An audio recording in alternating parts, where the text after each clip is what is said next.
오늘은 시험과 승리에 대해서 배우겠습니다.ページ 17과 92페이지 되겠습니다. 92페이지 시험과 승리에 대하여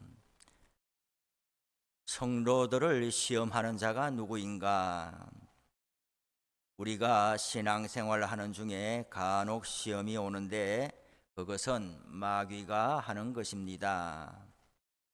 마귀가 시험하는 이유는 자기 부하로 있던 자가 자기에게서 떠나 예수를 믿음으로 그 사람을 잃게 되었기 때문에 분하여서 시험하는 겁니다.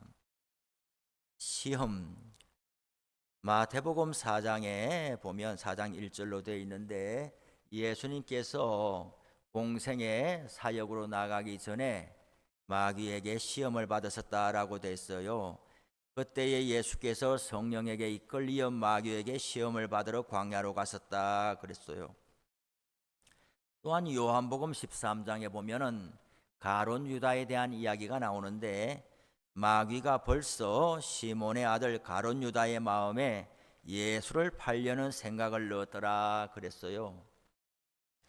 이 가룟 유다는 아주 똑똑한 사람이잖아요. 그래서 12제자 중에서 회개가 되었잖아요. 돈 맡은 자가 되었잖아요. 우리들도 어떤 모임에 갈 때 돈 맡기면은 그 사람이 똑똑한 사람인 거죠. 가룟 유다는 똑똑하고 또 젤롯 땅이다 그런 말이에요. 젤롯 땅이다. 당금 허리에 차는 당금의 당이다. 무슨 말인가?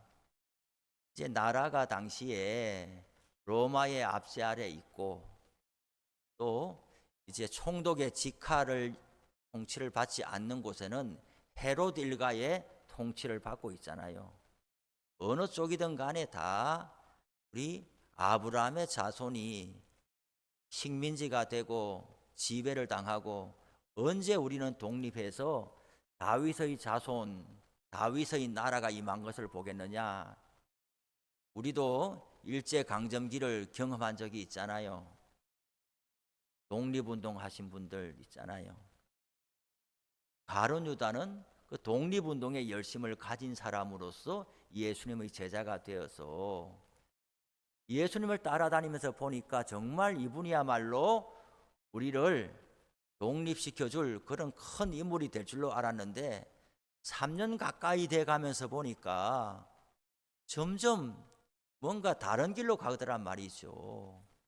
그래서 예수님에 대한 실망감을 가지고 예수님을 원하는 사람 누가 원하겠어요? 당시에 제사장들, 사두개인들, 바리새인들 이분들이 예수님을 잡아가려고 원하죠. 이분들은 왜 예수님을 잡아가려고 하겠어요? 예수님이 싫은 소리 하니까 잡아가려고 하는 거죠. 성전에 가서도 막 성전은 하나님께 제사를 올바로 드리는 것인데 성전이 장사하는 곳이 되어가지고 온통 제 기능을 상실해 버리니까 예수님께서 책망하고 꾸짖잖아요. 그러니 너 잘못했어 라고 이야기하니까 싫죠. 그래서 예수님을 잡아가려고 하는 것인데 거기에 가룟 유다가 돈을 받고 팔아넘긴 것 아니겠어요? 그런데 가룟 유다는 자기의 의지와 결심을 가지고 그렇게 했지요. 또 예수님께 라삐오라고 그러면서 입 맞추면서 같이 온 사람들이 밤이니까 누군지 잘 알아보지 못하니까 내가 가서 손을 대는 사람이 예수인 줄 알고 잡아라 이렇게 약속을 해놨지만 요한복음에 보면은 예수님께서 떡을 나누실 때에 최후의 만찬 때에 뭐예요? 가룟 유다에게 떡을 줬잖아요. 예수님이 이미 다 알고 있었는 것이죠. 그래서 우리는 그런 생각을 해봐요. 우리가 세상에 이렇게 살면서 또 가정 생활에 교회 생활에 나 혼자 뚝 떨어져 나가서 뭐 무인도에 살듯이 그렇게 다른 사람 다 배척하고 혼자만 살면은 이런 사회성에서 오는 갈등과 괴로움이 없겠지만 우리가 그럴 수가 있나요? 다 더불어 살아가는 것인데 사람 때문에 이 속상하는 일이 얼마나 많아요. 그래서 우리가 마음이 슬퍼지고 또 힘이 들고 의욕이 안 나고 매사에 그냥 기운이 없는 것은 어디에도 이야기해 놓을 데가 없는 거죠. 누가 뭐 이야기해도 그냥 들어주기는 하지만 누가 날 그렇게 공감해 주고 그냥 괴로우니까 그냥 가까운 사람 붙들고 나의 좀 억울함을 이야기해 보지만 이야기한다고 크게 또 달라지는 것도 아니에요. 또 이야기를 하다 보면 돌아서면서 내가 너무 많이 이야기했나, 안 해도 될 말을 너무 했나, 또 그런 후회가 되기도 하잖아요. 그럴 때 우리는 예수님을 생각해 보면 예수님은 가룟 유다가 일찍이 예수님을 배반하고 팔아넘길 것을 알면서 어떻게 해요? 3년 동안 데리고 다녔단 말이죠. 같이 밥 먹고 똑같이 제자 훈련하고 가는 데마다 다 데려다니고 그 예수님의 마음이 어땠겠는가? 또 구약에 보면 다윗이 나오는데 이 다윗이 그 다윗의 3인방이 있어요. 다윗에게 큰 힘이 되고 오른팔이 되고 어디 가도 정말 1등으로 전쟁에 나가서 공을 세운 사람이 누구겠어요? 요압이라는 사람이에요. 이 요압은 다윗의 보종 사촌 형님이 돼요. 고모의 아들이에요. 요압이 나이도 다윗보다 많겠지요. 그런데 개인적으로는 고종 사촌 형님이 되고 싸움에 있어서도 너무나 잘하고 또 다윗에게 충성되고 그런데 다윗이 죽을 때 뭐라고 유언하고 죽어요? 솔로몬에게 자연사 하도록 그냥 두지 마라. 내가 참 버거웠다. 다윗이 30살에 왕이 돼가지고 70에 죽었는데 40년 동안 왕을 했거든요. 헤브론에서 7년을 하고 예루살렘에 들어가서 33년을 하고 그리고 합이 40년 왕을 했는데 가는 데마다 요압과 그 두 동생이 공을 많이 세웠는데 다윗의 말을 그렇게 잘 듣지는 않은 거예요. 마치 이렇게 집에 개를 키우는 사람 있잖아요. 사냥개를 키우는 사람. 이 사냥개가 주인의 말을 잘 들어야 되잖아요. 주인이 이런 마음을 가지면 어떻겠어요?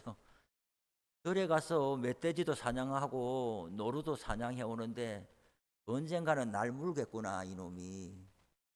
그런 생각을 가진다면은 지금 당장에 우리 지금 집 옆에 논이고 밭이고 산에 바로 붙어 있기 때문에 멧돼지가 수시로 내려와서 있어야 돼요. 있기는 있어야 돼요. 집에 사냥개를 키우기는 키워야 돼요. 멧돼지가 많으니까. 그런데 언젠가는 날 물겠구나. 이런 생각을 가지고 있다고 하면 없애지는 못하는데 그 마음에 항상 두고 있는 거잖아요. 저는 구약의 그 대목을 읽으면서 신약의 예수님도 마찬가지고 참 버거운 사람하고 같이 사는데 그 세월이 40년이었다. 내 손으로는 손을 대지를 않지만은 하나님께서 갚아주시기를 그런 기도하는 마음으로 40년을 살한 거예요. 예수님은 가룟 유다하고 3년을 살한 거예요. 또 하나님은 어때요? 하나님께서는 우리가 죄인인 줄 알고서 사랑하기로 작정하셨죠. 사람이 제일 내가 참 내 마음이 편치를 않아. 나는 참 내가 웃는 게 아니야. 혹시 그런 때를 지나가고 있거든. 이 사순절 기간에 예수님을 묵상을 해보기를 바랍니다. 예수님을 묵상한다고 할 때 그냥 예수님 이게 예수님 묵상하는 게 아니고 성경을 알고서 성경을 묵상하는 거예요. 지금 제가 드린 말씀이 뭐 지어낸 게 아니잖아요. 소설 쓰는 게 아니잖아요.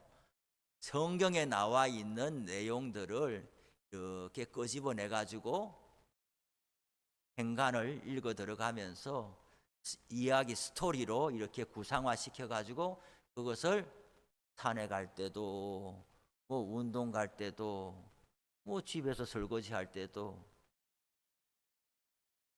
그렇게 묵상이 되는 거거든요. 그래요. 가룟 유다가 자기가 뭔가 이렇게 수가 틀려서 마음에 안 들어서 팔아넘긴 것 같지만은 요한복음에서는 뭐라고 하느냐? 마귀가 벌써 그 마음에 생각을 넣었다 그랬어요. 가룟 유다 자기는 모르죠. 자기는 지금 마귀가 나한테 이런 생각을 넣느냐 자기는 모르죠. 그런데 마귀에게 넘어간 인생이 되고 말았다는 이야기죠. 마귀는 예수님도 시험하여 넘어뜨리려고 하고 또 예수님의 제자들도 마찬가지고. 베드로전서 5장 8절에는 뭐라고 되어 있습니까? 건신하라 깨어라 너희 대적 마귀가 우는 사자같이 두루다니며 삼킬 자를 찾는다 그랬어요. 우는 사자요. 아이고 사자가 가만히 있어도 무서운데 우는 사자 같으면 이게 왜 울겠어요? 이게 먹잇감을 찾지 못해 가지고 지금 분이 나 가지고 이 사자가 말이죠. 한 놈만 걸려라 그냥 물어 뜯고 만다. 이렇게 지금 돌아다니고 있다는 거잖아요. 베드로서 말씀에 한 놈만 걸려라 물어 뜯는다. 얼마나 무서운 얘기예요. 그러니까 건신하라 깨어라 이렇게 말씀하고 있어요. 사람이 깨어 있지 않으면은 영적으로 깨어 있고 일정하게 경건 생활을 하지 않으면은 마귀한테 시험당하고 물려가는지 본인은 모릅니다. 그래서요,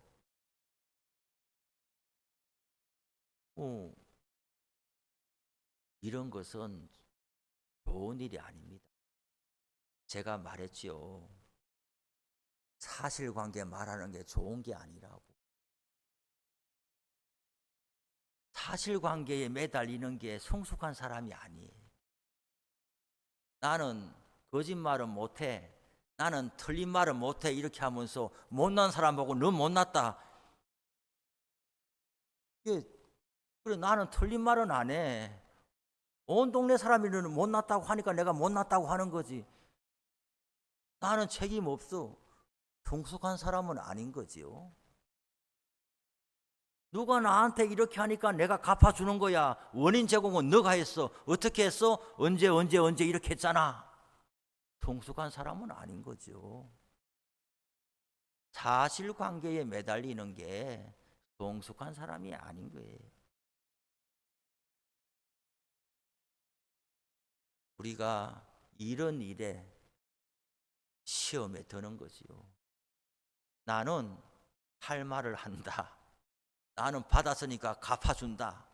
나는 참고는 못 산다. 다 맞는 거죠. 그런데 그게 마귀에게 붙들려 가는 거. 사람이 화를 내는 것도 조절이 안 됩니다.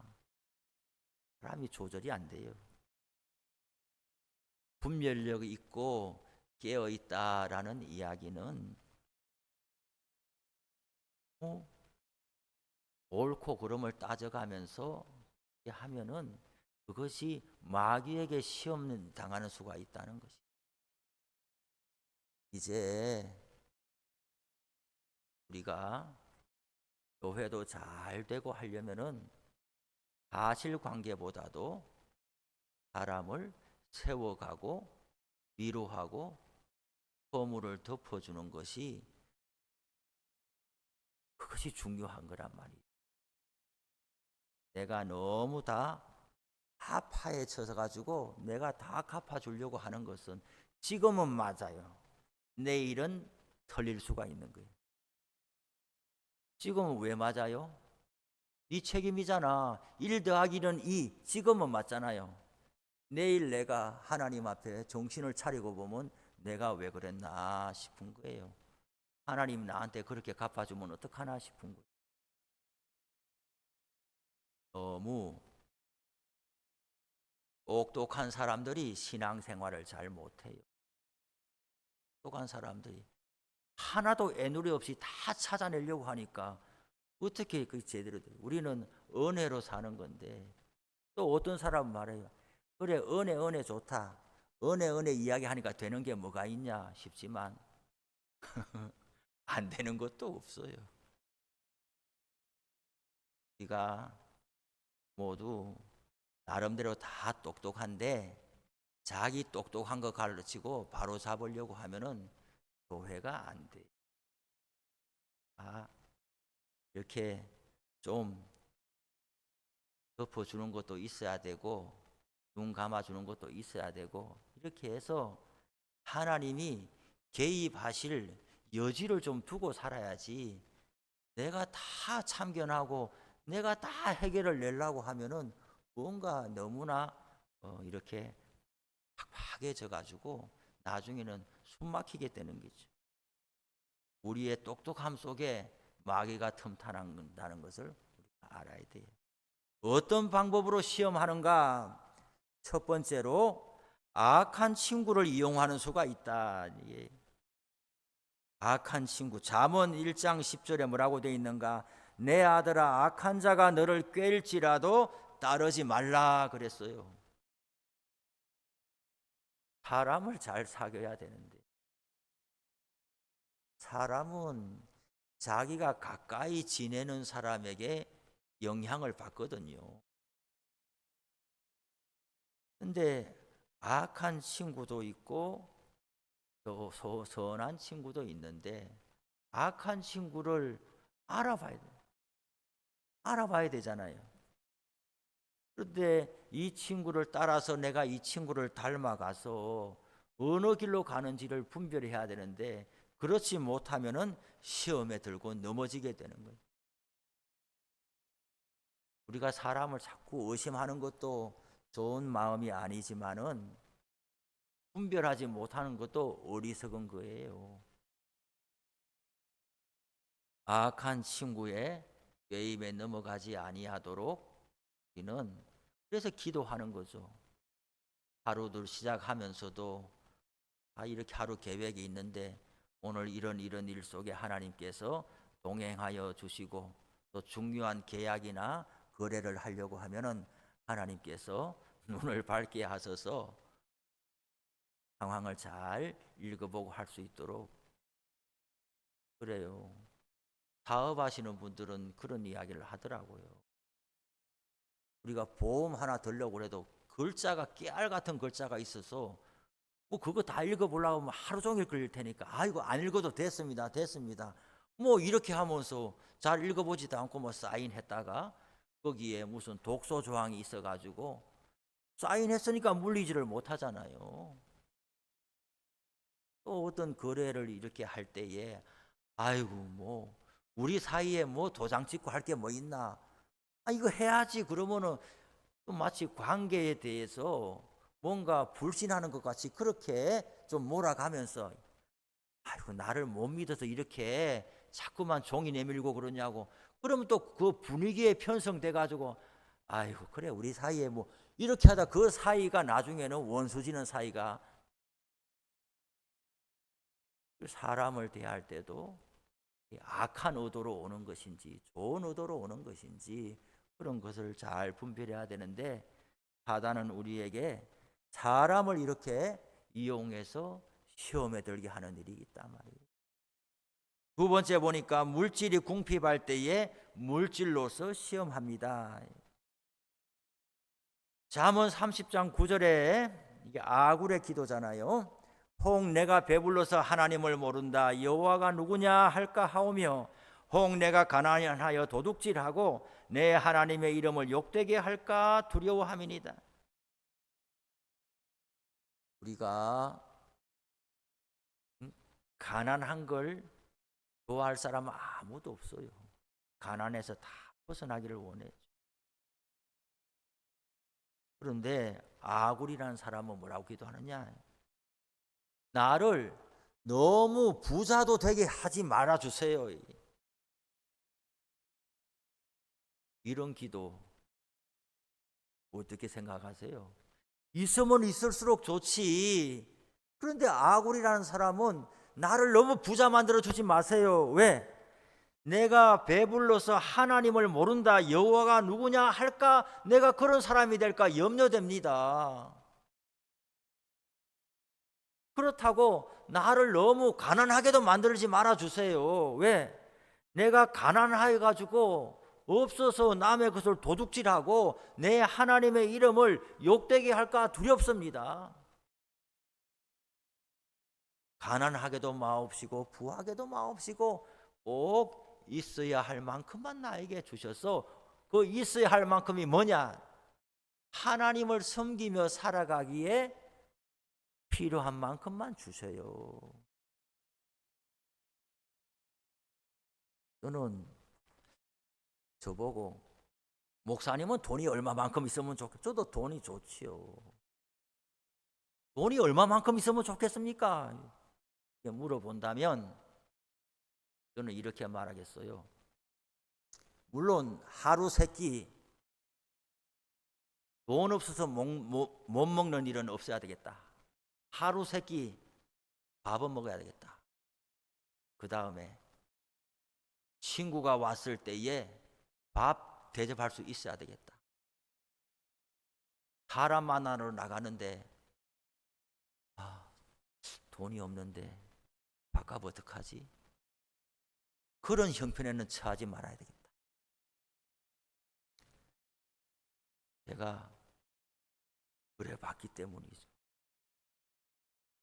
저는 지갑을 장가 들고 지갑을 선물 받았어요. 식구한테. 지갑이 왜 없냐? 지갑에 넣을 게 없으니까 지갑이 필요가 있어야지. 지갑에 넣을 게 없어요.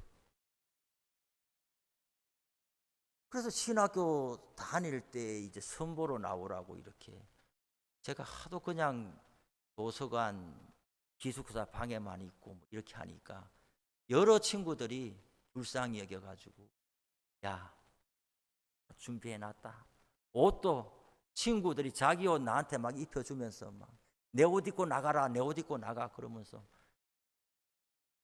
나갈 때 제가 주머니에다가 10,000원짜리 한 장 이렇게 넣어가면서 10,000원보다 더 많이 부르면 안 되는데 어떡하지?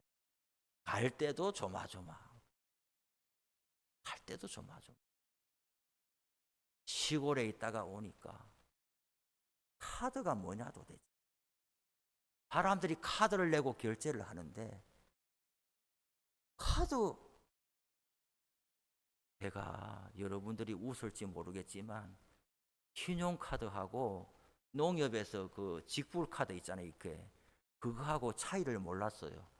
카드가 다 같은 카드인 줄로 알고 카드만 그래가지고 언젠가는 선보러 가서 밥을 먹는데 10,000원보다 더 나와가지고 이 농협 카드를 냈는데 이 카드는 안 된다는 거예요.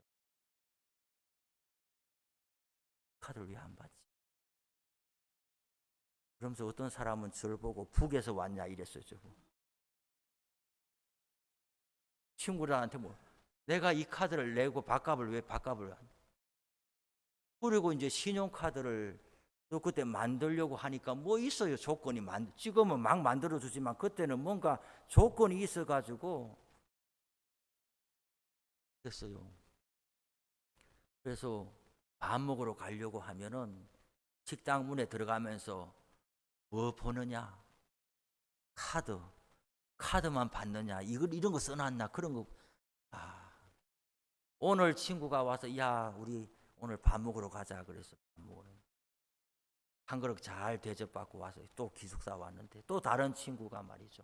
야 내일 5월 5일 빨간 날인데 여기 잠실 경기장에 야구 보러 가자. 나는 야구 흥미 없다. 흥미 없는 게 아니라 야구장에 갈 돈이 없는 거니까. 야 나는 야구 같은데 관심도 없고 스포츠에는 관심이 없고 나는 책 보는 게 더 좋다. 이렇게 하고 이제 날이면 날마다 도서관에 앉아 있었더니 졸업하고 나서 20년이 지난 지금까지도 우리 친구들이나 선배들은 뭐라고 하느냐 하면 제 이름을 들어 걔 공부 잘하는 애 이렇게 하고 있어요.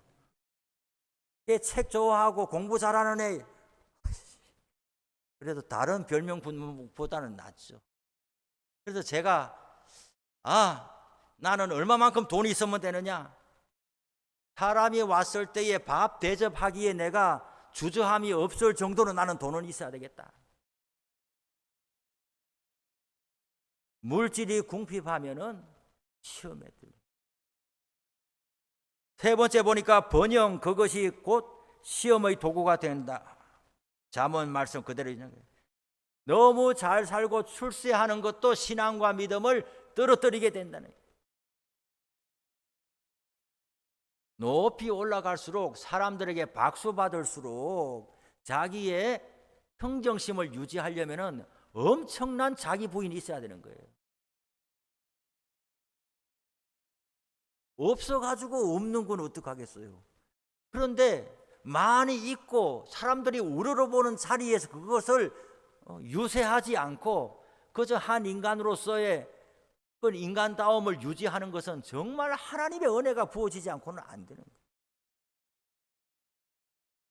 또 그 다음에 세상 영광으로 시험하는 수가 있다. 민수기의 말씀이에요. 내가 그대를 높여 크게 존귀하게 하고 그대가 내게 말하는 것은 무엇이든지 시행하리니 청하건대 와서 나를 위하여 이 백성을 저주하라. 발락이 발람 거짓 선지자를 데려다가 삼고초려하면서 원하는 대로 다 해줄게. 돈이고 뭐고 다 줄 테니까 내 소원대로 이스라엘을 저주해달라. 이렇게 사람을 높이고 높은 자리에 세우는 거예요.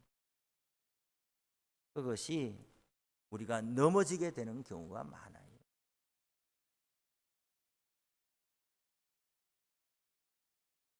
목사들도 그렇다 하더라고요. 이렇게 지금 이렇게 우리처럼 소박하게 일해 지내니까 뭐 그런 일이 없지만은 교회가 좀 부흥해지고 부흥하고 막 신문에 텔레비에 나고 찾아온 사람도 많고 이렇게 막 연예인급으로 막 10분 단위로 스케줄이 막 쪼개지고 이런 사람들은 참 그 자리를 지키는 게 참 힘들겠다. 그래서 높이 올라가는 게 그런 거예요, 사실은. 하나님의 섭리를 의심나게 하는 것으로 시험한다. 마태복음에 예수님의 시험당하는 우상 숭배하는 일로 시험하기도 한다. 다니엘서의 느부갓네살의 예를 들면서 하는 거예요. 우리는 여러 가지 시험에 대한 일을 만나요. 제가 오늘 이렇게 책을 한 권 쭉 보는데 혹시 우리는 연세가 높기 때문에 책을 권하기가 어려워요. 청년들한테는 책을 좀 읽히려고 오늘 또 갖고 왔는데 혹시 책을 좀 읽는데 내가 어려움이 없다 그런 분들은 이제 제가 추천할 테니까 한번 읽으시길 바랍니다. 시험이란 장성한 자식이 어느 날 와서 나 이제 예수 안 믿기로 했습니다. 그런다면은 여러분은 어떻게 반응하시겠어요? 신방을 쭉 다니다 보면 결혼 안 한 자식을 이제 결혼시키는 게 너무 큰 소원이어서 기도하고 또 사람들 만나보고 붙이고 이렇게 해가지고 정말 결혼이 성사가 돼서 결혼하니까 이제 뭘 기다려요? 나도 아무개 권사 아무개 장로처럼 나도 우리 손자야 하면서 한번 안고 교회 들어오는 거, 이게 뭐 큰 욕심이냐? 이게 뭐 큰 욕심이냐고. 이 소박한 꿈, 나 그 소원 한번 이루어졌으면 좋겠다 그러는데, 결혼하고 얼마 안 있어가지고 두 내외간에 와서 아버님 드릴 말씀이 있습니다. 아이 그래 뭐가 필요하냐? 우리는 내외간의 합의를 봤습니다. 자식을 안 낳겠습니다.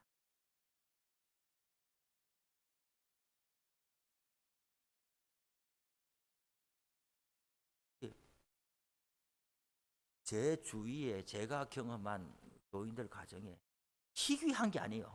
야, 1000명에 한 명 그런 집이 있나? 그게 아니고 점점 이런 일이 많아지고 있어요. 합의 봤다고 그러는 거죠. 잘했다고 그러겠어요. 뭐라고 그랬어요. 그 어른의 그 마음 상함이 오래 가거든요. 그런데 그보다도 더 100배나 더 마음에 힘든 고통을 주는 게, 모태신앙으로 어릴 때부터 주일학교 때부터, 그리고 주일학교 다닐 때는 야 너는 정말 뱃속에서 예수를 믿었나 보다, 너는 이런 칭찬을 받는 이런 아들이 나이 50이 됐어.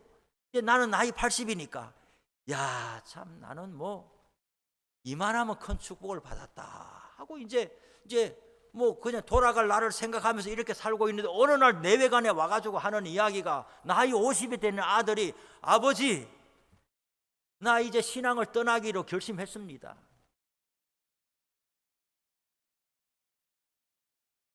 그러면 여러분은 어떻게 반응하실래요? 가정의 시험이 이런 시험보다 더한 시험이 어디 있겠냐? 그 아버지와 아들이 대화를 쭉 하면서 제목이 뭐냐? 내가 떠난 이유. 아들 말이죠. 내가 떠난 이유. 내가 예수 믿는 신앙을 떠난 이유. 내가 남은 이유. 아버지는 나는 여전히 기독교인으로 남은 이유. 그게 책 제목이에요. 내가 떠난 이유, 내가 남은 이유. 예, 읽어보시면 도움이 될 줄. 나로 인해서 좀 전에 쭉 소개한 이런 시험을 당하는 것도 있지. 예상치 못하게 이런 밖으로부터 들어오는, 특별히 자식으로부터 오는 신앙의 길을 달리하게 되는 이런 경우에 우리는 또 어떻게 헤쳐나가야 될 겁니다. 말씀을 마치겠습니다. 나머지는 또 다음 주에 하고, 우리가 이런 모습 저런 모습으로 시험에 들고 실족하기가 쉬운 일들이 많이 생깁니다. 그럴 때에 아주 넘어지지 아니하고 일어서야 되겠습니다. 일어서는 데는 좋은 공동체가 너무나 중요해요. 좀 전에 소개한 그 책에 제가 오늘 다 읽어봤는데, 아들이 아버지보다 100배나 똑똑해요. 아버지가 하는 말을, 아버지도 교수고 학자고 신학자인데 아버지가 하는 말을 조금 다 반박해요. 그런데 아버지는 뭐라고 하느냐? 나는 벌써부터 네가 오늘 이 시간에 나한테 와서 통보하기 이전부터 나는 염려의 낌새가 있었다. 뭐냐? 교회를 떠나간 이 아들이 타락했냐? 아닙니다. 죄 짓느냐? 아닙니다.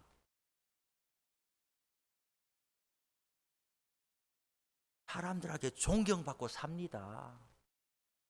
자기 집에 노숙자들 데려다가 같이 살면서 밥 먹어가면서 자비 긍휼 사역을 합니다. 이 아들이. 그런데 하나님도 나는 못 믿겠고 예수도 못 믿겠다. 성경도 못 믿겠고 나는 착한 사람으로 살기로 결심했습니다. 이러거든. 아버지가 너가 바쁘다는 핑계로 교회를 나가지 않으면서부터 나는 염려가 되기 시작했다. 다른 도시로 이사 가서 아버지 사업 때문에 바쁩니다 할 때 믿음의 친구들은 자꾸 멀어지고 그렇게 머리 똑똑한 사람들 친구하고 사업하면서 계속 그 시간들이 많아질 때 나는 걱정이 많았어. 어릴 때 그렇게 집회 다니고 막 기도하고 막 이런 아들이 믿음의 공동체에서 점점 멀어질 때 지금은 애들이 아이가 아무 말도 안 하지 그대로지만 이대로 계속 가면은 이 불길한데 그런 마음이 아버지가 들으면서 기도했다는 거예요. 그러면서 마지막에 그래요. 아버지가 나는 아버지는 벌써 죽었어요. 이제 나이 많아가지고. 그런데 아들을 위해서 나는 우리 아들에게 하나님께서 다메섹 도상에 사울에게 주님이 나타나셨던 것처럼 머리로 내가 이해해가지고 믿는 신앙이 아니고 주님이 그 마음에 나타나서 체험해서 믿는 그런 인격적인 신앙을 가질 수 있기를 나는 오늘도 기도합니다. 그래요. 신앙은 우리 내가 이해하고 이해해도 본인이 체험하고 인격적으로 주님의 살아계심을 만나야 자기 신앙이 되는 거예요. 어쩌면 이 아들은 모범적인 가정에서 아버지 등에 업혀 다니던 신앙으로 누구야? 그 교수 아들, 그 목사 아들, 전국적으로 그 목사 아들 그 집안에서 모범생으로 살다가 나이 50에 이제 나는 납니다 하고 뛰쳐나간 그 아들 하나님이 만나 주시기를 기도하고 있더라는 이야기. 좋은 믿음의 공동체가 시험을 이겨나는 중요한 버팀목이 되는 거예요. 여하간에 지금 어떤 어려운 일을 지나가고 있거든 믿음의 공동체와 함께 일어서기를 바랍니다. 이제 사순절 지나가면서 다음 주 한 주간 특별 새벽기도 돌아오는데 기도 제목 준비해가지고 기도하시기를 바라고 자기 걸로 삼으시기를 바랍니다. 저를 위해서 신앙생활을 해주는 거 아니잖아요. 이런 기회들을 있을 때에 자기 걸로 옳거니 하고 붙잡으시기를 바랍니다. 자기 복이에요. 자기 복. 기도하겠습니다. 우리 주여 3번 부르시고 기도하면서 시험에서 건져달라고 기도해 주시고 또 이제 이번 주일날 성찬식도 있고 고난주간 특세도 있고 부활주일도 전도주일로 지킵니다. 이런 사역에 주님께서 함께하여 주시고 또 우리로 인해서 불신 영혼들, 낙심한 영혼들, 실족한 영혼들 하나님 앞에 돌아오게 해달라고 기도해 주시고 또 교회를 위해서 기도하시고 병든 환우들을 위해서 기도하시고 나라와 민족을 위해서 기도하시고 또 그렇게 한 10분간 주여 3번 부르시고 기도하겠습니다. 주여